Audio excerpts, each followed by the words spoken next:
Guys RRB technician grade 3 exam dates అయితే అందరికీ మెల్లమెల్లగా చూపిస్తూ ఉంది. ఎవరిదైతే ఇంకా ఎగ్జామ్ డేట్స్ అలాగే సిటీ ఇంటిమేషన్ చూపించలేదో దయచేసి టెన్షన్ పడకండి, ఓకేనా.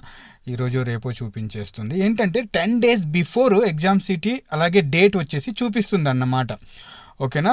ఈరోజు ఉదాహరణకి ఈరోజు 17 డిసెంబర్ కదా, ఎవరిదైతే 26 డిసెంబర్న ఎగ్జామ్ ఉందో వాళ్ళకి ఈరోజు ఓపెన్ అవుతుంది, అంటే 10 days ముందు ఓపెన్ అవుతుంది అన్నమాట. అలాగే ఎవరిదైతే ఎగ్జామ్ ఒకవేళ 30 డిసెంబర్కి ఉంటే కనుక వాళ్ళది 20 డిసెంబర్కి సిటీ ఇంటిమేషన్ అలాగే ఎగ్జామ్ డేటు చూపిస్తుంది అన్నమాట, ఓకేనా. టెన్షన్ పడకండి, ఎవరిదైతే ఇప్పటి వరకు చూపించట్లేదో ఎవ్వరూ టెన్షన్ పడకండి, ఓకేనా.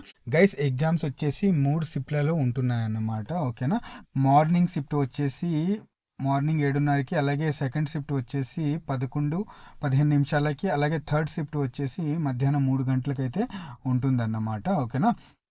ఇక్కడ చూసుకున్నట్లయితే కనుక రిపోర్టింగ్ టైం వచ్చేసి మార్నింగ్ 7:30 AM అయితే ఉంది. అలాగే గేట్ క్లోజ్ చేసే టైమింగ్ వచ్చేసి 8:30. అలాగే ఎగ్జామ్ స్టార్ట్ అయ్యే టైం వచ్చేసి 9 గంటలకు స్టార్ట్ అయితే అవుతుంది అన్నమాట, ఓకేనా. 100 ప్రశ్నలు ఉంటాయి. టైం వచ్చేసి మీకు 90 నిమిషాల టైం అయితే ఇక్కడ ఇస్తున్నారు, ఓకేనా. అలాగే సెకండ్ షిఫ్ట్లో వచ్చేసి 11:15 రిపోర్టింగ్ టైం అయితే ఉండాలి. అలాగే గేట్లు క్లోజ్ చేసే టైం వచ్చేసి 12:15 గేట్ క్లోజ్ అయిపోతాయి గైస్. ఒక్క నిమిషం కూడా లేట్ చేయరు, ఓకేనా. ఇది మీరు గుర్తుపెట్టుకోవాలి ఎగ్జామ్ టైంలో.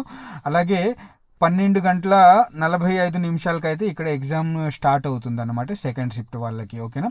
అలాగే థర్డ్ షిఫ్ట్లో వచ్చేసి ఇక్కడ మధ్యాహ్నం 3 గంటలకి రిపోర్టింగ్ టైం ఉంటుంది. అలాగే గేట్ క్లోజ్ అయ్యే టైం వచ్చేసి 4 గంటలకి. అలాగే ఎగ్జామ్ స్టార్ట్ అయ్యే టైం వచ్చేసి 4:30 అయితే ఉందన్నమాట. ఈ 3 షిఫ్ట్ల టైమింగ్ అనేది ఇలా ఉంది, ఓకేనా. సో గైస్ ఇంకా ఎవరిదైతే రాలేదు కాల్ లెటర్, చూపించట్లేదు సిటీ స్లిప్ అలాగే సిటీ ఇంటిమేషన్ అలాగే ఎగ్జామ్ డేటు, ఎవ్వరు కూడా టెన్షన్ పడకండి, 2-3 రోజుల్లో చూపించేస్తుంది, ఓకేనా. సో ఇది గైస్.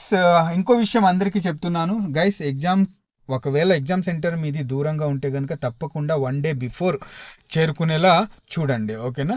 ఇంటికి దగ్గరలో ఉంటే పర్వాలేదు, బైక్ మీద వెళ్ళి వచ్చేయచ్చు. బట్ దూరం ఉంటే కనుక తప్పకుండా 1 day బిఫోర్ ఎగ్జామ్ సెంటర్కి చేరుకోవడానికి ప్రయత్నించండి. ఎందుకంటే గైస్ ఇక్కడ ఒక్క నిమిషం లేట్ అయినా సరే, ఇప్పుడు క్లోజింగ్ టైం చూసుకున్నట్లయితే కనుక మార్నింగ్ షిఫ్ట్ వాళ్ళకి 8:30 ఉంది, 8:31 అయినా సరే మీకు లోపలికి ఎంట్రీ ఇవ్వరు, ఇది మీరు గుర్తుపెట్టుకోవాలి, ఓకేనా.